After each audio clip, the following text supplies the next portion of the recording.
இது கீழே போனோம். அப்படி காலையில் வந்தோம்னா இந்த இடத்துல வந்து சூரியன் அப்படி உதயம் ஆகும்போது நல்லா அழகாக தெரியும்.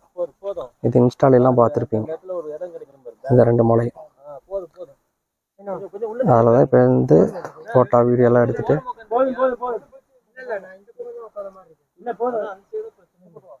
ஃபுல்லாக சுற்றி வேறு லெவலில் இருக்குது.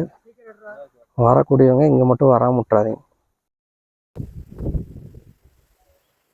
மீசப்புலிமலையிலேருந்து அப்படியே இந்த பக்கம் வந்தீங்கன்னா இந்த எண்டு எவ்வளோ தூரம் போகுதுன்னு தெரில. அப்படி போய் பார்ப்போம்.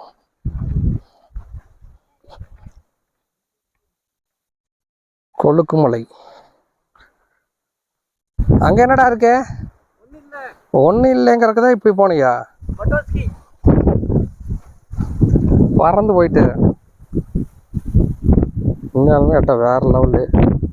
ஆனால் டீலாக தான் ரொம்ப ஜாக்கிரதையாக இருக்கும். இந்த ஃபோட்டோ எடுக்கிற மும்முரத்தில் தான் இந்த டீலாவில் விழுகிறது, ஸ்லிப் ஆகிறது இந்த நிலமையெல்லாம். அதனால் ரொம்ப ரொம்ப ஜாக்கிரதையாக இருங்க. எடுக்கும் போதும் ஜாக்கிரதையாக எடுத்துகிட்டு சேஃபாக வீடு போய் சேருங்க.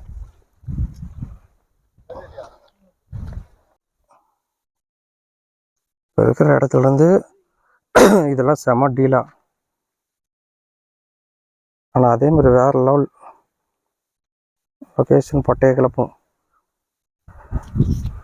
அங்கே நின்று தான் நம்ம நண்பர்களோட செல்ஃபி எடுத்துகிட்டு ஃபோட்டோ எடுத்துகிட்டு வரோம். இது கீழே தான் மீசப்புலிமலை. அந்த பாறை மட்டும்தான் இது எண்டு. இதுக்கப்புறம் அப்படியே போயிட வேண்டியதான். வந்த வழியில் கிளம்பிடலாம். வீடியோ எடுக்கும்போது இந்த மரத்தில் நின்று ஃபோட்டோ எடுத்திங்கன்னா பட்டையை கிளப்புது. அப்படியே அழகாக இருப்பார். இங்கேருந்து ஃபுல்லாக டீலாக தான்.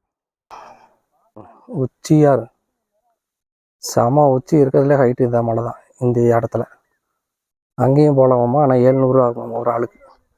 பாதி தூரம் போயிட்டு மீதி ட்ரெக்கிங் அப்படி நடந்து போகணும்.